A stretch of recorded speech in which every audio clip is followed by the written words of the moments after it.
Hello friends, back to our YouTube channel technology. And आज की इस सीरीज में हम बात करेंगे आरएफआई के बारे में, रिक्वेस्ट फॉर इंफॉर्मेशन।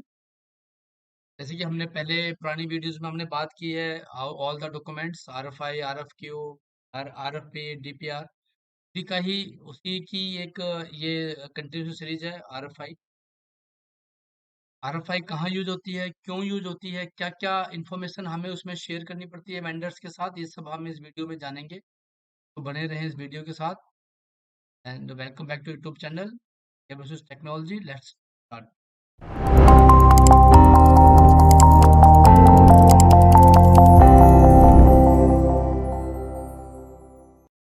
तो फ्रेंड, जैसे आप देख सकते हैं आरएफआई रिक्वेस्ट फॉर इंफॉर्मेशन, और हमने पहले भी डिस्कस किया है कि जब वेंडर्स को पता है, उसको नॉलेज है कि उसको क्या चाहिए, and but still he need some more information from any vendor और फ्रॉम कॉन्ट्रैक्टर, तब वो ये आरएफआई फ्लोट करता है इंफॉर्मेशन, और ज्यादा इंफॉर्मेशन लेने के लिए। और उसमें उसको पता है कि मुझे किस वेंडर से इंफॉर्मेशन लेनी है, तो उनके पास ये आरएफआई फ्लोट करता है।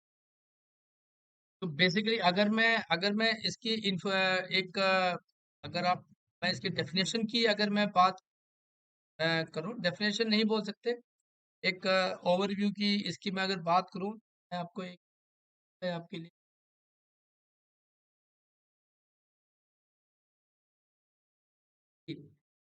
This is like a name, as name indicates, it is document which is used uh, to gather the information about service and hardware from potential it is written by customer and sent to potential sub suppliers. ये चीज बड़ी बड़ी important है। RFIs can be useful in situation when where a customer has little knowledge on possible vendors, that who is best vendor to provide their service of cost, time, and so। तो कहने का मतलब ये है कि जब user client को ये पता है कि मुझे क्या सर्विस चाहिए, और मुझे किस वेंडर से ये सर्विस चाहिए, किस वेंडर कौन सा वेंडर इसके लिए बेस्ट है मुझे सर्विस देने के लिए, कॉस्ट और स्किल से देने के लिए, तो वो जनरली ये फ्लोट करता है। तो आरएफआई का मतलब क्या हो गया कि मुझे उनसे क्या इंफॉर्मेशन, मुझे कोई प्रोजेक्ट है, मेरे को सुबह दैट एक प्रोजेक्ट बनाया गया है कि मुझे एक एक डीसी में सर्वर्स लगाने हैं।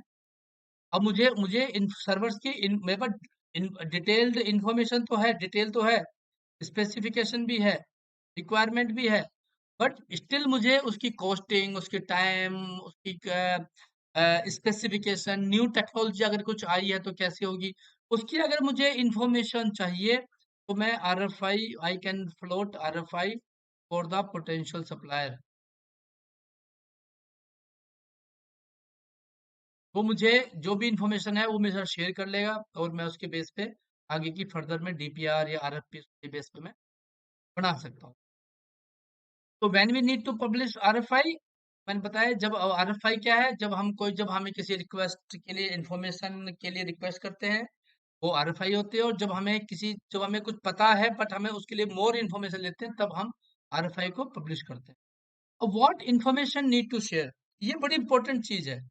देखिए, जब भी हम किसी किसी से कोई इन्फॉर्मेशन लेते हैं, तो हमें ये पता होना चाहिए कि हम उससे मांग क्या रहे हैं। देखिए, अगर हमें कोई चीज क्लियर नहीं होगी, कि जब हमें क्लियर नहीं होगी, तो हम वेंडर से भी क्या मांगेंगे। तो उसको कल को बोल देगा, वेंडर भी बोल सकता है कि आपने तो ये इन्फॉर्मेशन शेयर नहीं की थी, या ये इन्फॉर्मेशन आपने मेरे साथ प्रॉपर शेयर नहीं की। तो हमें वेरी बहुत क्लियर हमें पता होना चाहिए कि हमें क्या इन्फॉर्मेशन शेयर करनी है, क्या इन्फॉर्मेशन हमें उससे चाहिए, कितनी इन्फॉर्मेशन चाहिए, कितनी इन्फॉर्मेशन हमें उसके साथ शेयर करनी है, सब चीजें हमें पता होनी चाहिए। तो अगर मैं यहाँ पर मैंने कुछ आपके लिए लिख के रखा है ताकि आप थोड़ा सा इजिली समझ पाओ। सबसे पहले मैं अगर बात करता हूँ an overview of the requirement. सबसे पहले ओवरव्यू कि हमें ये रिक्वायरमेंट किसके रिलेटेड है, प्रोजेक्ट क्या है, क्या रिक्वायरमेंट है, क्यों हमें चाहिए। सबसे बड़ी बात कि ओवरव्यू देना हमें रिक्वायरमेंट का, कि हम क्या करने वाले हैं, हमें उस पर क्लियरली मेंशन करना है प्रोजेक्ट की रिक्वायरमेंट, स्कोप, मिशन, कि भाई ये प्रोजेक्ट का मेरा रिक्वायरमेंट क्या है, क्यों मुझे चाहिए, क्या इसमें इशू था, या नया है, या अपग्रेडेड वर्जन है। इंफॉर्मेशन रिक्वेस्टेड, उसमें हमें क्लियरली मेंशन करनी है कि क्या इंफॉर्मेशन हम चाहते हैं। ऐसा नहीं है कि हमने एक ओपन स्टैंडर्ड ओपन स्टेटमेंट डाल दी, please provide information from this. No, we should very very much clear कि हमें इंफॉर्मेशन चाहिए क्या, किस चीज के बारे में हम इंफॉर्मेशन चाहते हैं। हार्डवेयर के लिए बारे में, स्पेसिफिकेशन के बारे में, कॉस्टिंग के बारे में, या कोई टेक्निकली सॉल्यूशन या अवेलेबिलिटी के बारे में, कुछ भी हमें इंफॉर्मेशन चाहिए, it should be very much clear. Otherwise क्या होगा कि कुछ भी हम इंफॉर्मेशन हम वो कुछ भी इंफॉर्मेशन देगा, हो सकता है वो हमारा रिक्वायरमेंट फुलफिल करे, रिक्वायरमेंट फुलफिल ना करे। तो information requested should be very clear. उसके बाद रिस्पॉन्स एक्सपेक्टेड, कि वो जो इंफॉर्मेशन हम मांग रहे हैं वो हमें कब तक चाहिए। ऐसा थोड़ी है कि हमने एक इंफॉर्मेशन क्लाइंट को वेंडर को भेज दिया कि भी हमें इस हार्डवेयर के बारे में बताओ, वो एक महीने तक खुद ही एक्सप्लोर करे जा रहा है। हमें एक स्पेसिफिक टाइमलाइन देनी पड़ेगी कि भी कितने दिन में मुझे ये इंफॉर्मेशन मुझे आप सबमिट कर सकते हैं। जो अगर नहीं कर पाएगा उस टाइम ड्यूरेशन में, तो उसकी इंफॉर्मेशन एक्सेप्ट नहीं की जाएगी। बट टाइम ड्यूरेशन भी ऐसा नहीं है कि 2 दिन दे दो, 3 दिन दे दो, हमें एक जस्टिफाइड टाइमलाइन देनी पड़ती है। Response time should be fair enough, कि हमें जस्टिफाइड टाइमलाइन देनी चाहिए, ताकि वेंडर जो है वो थोड़ा उस पे टाइम स्पेंड कर पाए। हमें हमें अगर हमें कोऑर्डिनेट करना है, वो हमें कोऑर्डिनेट कर पाए, हमें बात कर पाए, हम इन्फॉर्मेशन हमारी रिक्वायरमेंट को समझ सके। तो इट शुड बी मिनिमम, जो कि it should be 2-3 weeks is enough time. Depend करता है इन्फॉर्मेशन कितनी बड़ी है, क्या इन्फॉर्मेशन है। क्लेरिफिकेशन, इफ एनी, अगर आपको कुछ क्लेरिफिकेशन आपको देनी है, उनसे कुछ चाहिए, जो भी है। कहीं भी आरएफपी में कुछ भी ऐसा कमिटमेंट या प्रॉमिस नहीं होना चाहिए कि भाई कि भाई हम आपको इन्फॉर्मेशन, ये प्रोजेक्ट आपको दे रहे हैं, या आप ही इस प्रोजेक्ट को करोगे, या आप इन्फॉर्मेशन दे रहे हो तो आप ही सप्लाई सपोर्ट करोगे। That should be very much clear that this document is only for gathering the information. This document is a solely information requirement, nothing else. इसके बेस पे कोई भी प्रोजेक्ट विन नहीं कर सकता, ये सिर्फ इन्फॉर्मेशन इन्फॉर्मेशन शेयर करने की। उसके बेस पे आरएफपी में आप बिडिंग कर सकते हो, वो अलग बात है, बट आरएफआई के उस पे ये नहीं कह सकते कि आप कि भैया आपको प्रोजेक्ट आपको। Requirement should be very clear, limited only that information to need and avoid in depth detail. हमें सिर्फ उतना ही शेयर करना है जितना हमें रिक्वायरमेंट है। Requirement should B clear, but ऐसा नहीं है कि हमें चाहिए सर्वर के बारे में और हम उसको पूरा प्रोजेक्ट बता रहे हैं कि कितना दिन में हम क्या रिक्वायरमेंट है, हम नेटवर्क में कहाँ से लगा रहे हैं, नेटवर्क में क्या लगा रहे हैं, मेरा मेरा नॉन इंफ्रा कैसा है, कॉस्टिंग कितनी है, कुछ ये सब बताने की जरूरत ही नहीं है उसके अंदर। तो रिक्वायरमेंट की उसका रिक्वायरमेंट ही नहीं है शेयर करने का। वो मेरा आरएफपी का पार्ट है। आरएफपी में मुझे सिर्फ उतनी ही इन्फॉर्मेशन शेयर करनी है जितनी मुझे जरूरत है। रिक्वायरमेंट कितनी मुझे इन्फॉर्मेशन चाहिए, that's all. RFI should not include any costing, pricing, any other commercial detail. क्या कॉस्टिंग रहेगी, कितना बड़ा प्रोजेक्ट है, कितना मुझे इसमें कॉस्टिंग लगेगी, कितना मार्जिन है, ये है वो, इससे कोई लेन देना नहीं है। हमें सिर्फ वही सुबोधेट, अगर हमें किसी हार्डवेयर स्पेसिफिकेशन के बारे में बात करें तो सिर्फ उसी के लिए बात करनी है हमें। अगर हमें कॉस्टिंग चाहिए तो हमें कॉस्टिंग के लिए बात करनी है। तो ये आरएफआई लिखते समय ये बहुत चीजें ध्यान रखनी पड़ेंगी, हमें इंफॉर्मेशन चाहिए कैसी। टाइमलाइन बड़ी क्लियर होनी चाहिए कि क्या टाइमलाइन हमें उसमें मेंशन करनी है, तक हमें देनी है, क्या हमारे उसमें हमारा ये सब होना चाहिए। कॉन्टेक्ट डिटेल इसमें होनी चाहिए, क्लाइंट की प्रॉपर कॉन्टेक्ट डिटेल, फिर क्लाइंट की email address, email ID, phone number, ये सब इसमें होना चाहिए। उसके बाद आता है response from supplier should not be judgemental document for their capability. ऐसा नहीं है कि आपने कोई इन्फॉर्मेशन मांगी और वेंडर ने अपने लेवल पे जो उससे बेस्ट इन्फॉर्मेशन थी उसने शेयर की, और आप उसको जज करके बैठ गए, यार इसकी ये तो कैपेबल नहीं है, या उसको हम आगे बिडिंग में या आरएफआई में उसको हम वो नहीं कर सकते, यार ये तो स्मॉल वेंडर है, बिग वेंडर है। डिपेंड करता है, हो सकता है कि बड़ा वेंडर आपको इन्फॉर्मेशन तो अच्छी खासी दे, बट वो डिलीवरी उतनी अच्छी ना कर पाए। हो सकता है वो आपको जो जो जो इन्फॉर्मेशन दे रहा है वो बहुत बढ़ा चढ़ा के बताए। हो सकता है स्मॉल वेंडर आपको very crisp and very informative चीज दे, एक्यूरेट बीओक्यू, एक्यूरेट इन्फॉर्मेशन दे, डिलीवरी भी अच्छा करे, अच्छी करे। तो ये कुछ भी ये आरएफआई के बेस पे कोई भी वेंडर को जज नहीं करना चाहिए, ना ही हमें करना चाहिए, ना ही हमें किसी को इसके बारे में किसी के सामने उसकी जजमेंटल स्टेटमेंट देनी। अगर हमें वो इन्फॉर्मेशन हमारे मतलब की है, हमें यूजफुल लग रही है, वी शुड कैरी, अगर नहीं है we can deny.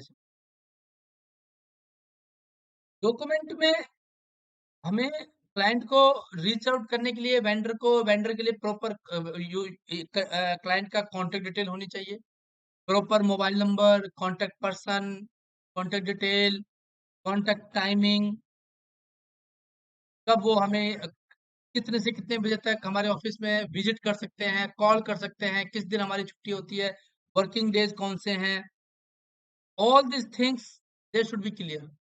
Email ID provide करनी चाहिए, कौन सी ईमेल आईडी पे वेंडर हमें रीच आउट कर सकता है, फ़ोन नंबर हमें किस फ़ोन नंबर पे हमें रीच आउट कर सकता है, कॉन्टैक्ट पर्सन कौन है। ऐसा नहीं कि हमने कोई फ़ोन नंबर दे दिया और क्लाइंट फ़ोन करे जा रहा है, हम पिक नहीं कर रहे हैं, या हमने रिसेप्शन का नंबर दे दिया, रिसेप्शन वाले को पता ही नहीं कि हमें किसको आगे फॉरवर्ड करना है। ये communication should be very clear. Address address should be clear. Address बहुत क्लियर होना चाहिए फिजिकल लोकेशन का।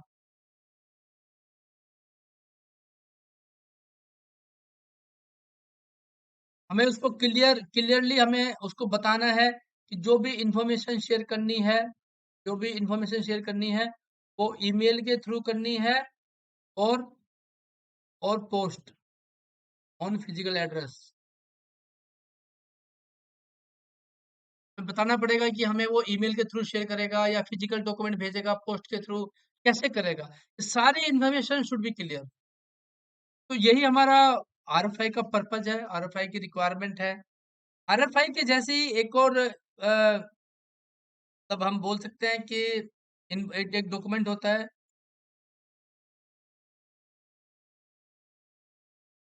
ईओआई, और एक्सप्रेशन ऑफ इंटरेस्ट। मैं यहाँ पर उसके लिए भी आपको थोड़ा सा इसके बारे में बताता हूँ, क्योंकि कई बार हम ये भी हम प्रपोज करते हैं क्लाइंट को। तो ये मेरा देखिए, ईओआई क्या होता है कि ये अगर बात करूं मैं ईओआई की, तो यहाँ पर ये मेरा ईआई है। ईओआई का मतलब होता है एक्सप्रेशन ऑफ इंटरेस्ट और रजिस्ट्रेशन फॉर ऑफ इंटरेस्ट। इसमें लिखा है कि it is a similar to RFI, a customer releasing a EOI to assess their ability or ability of the supplier। हम एबिलिटी हम इस पे नहीं कर रहे थे, आरएफआई में हम एबिलिटी नहीं कर रहे थे, बट इसमें हम एबिलिटी कर रहे हैं, और gather additional information before start procurement procedure. कि हमें वो देखना है कि जो मेरा वेंडर है वो मुझे प्रॉपर सप्लाई कर पाएगा, नहीं कर पाएगा, कितना सपोर्ट है, क्या करेगा, क्या नहीं। When customer do not have much knowledge about available vendor or service provider indicator, then EOI can be one of the way to gather information and detail। इसमें आपको डिफरेंस क्या समझ में आया? आरएफआई में हमें पता है, आरएफआई में कहीं ना कहीं हमें थोड़ा बहुत पता है कि हमें किस वेंडर को रीच आउट करना है, बट आरओआई और ईओआई में हमें नहीं पता कि हमें किस वेंडर को रीच आउट करना है।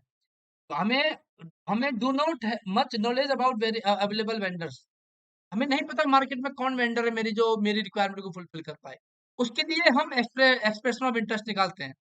तो एक्सप्रेशन ऑफ इंटरेस्ट के लिए क्या होता है, हम एक इंफॉर्मेशन डालेंगे जिसपे जो भी अवेलेबल वेंडर है वो हमको रीच आउट करेंगे कि we are the available vendor, जो आपकी इस तरह की इंफॉर्मेशन को हम प्रोवाइड करते हैं।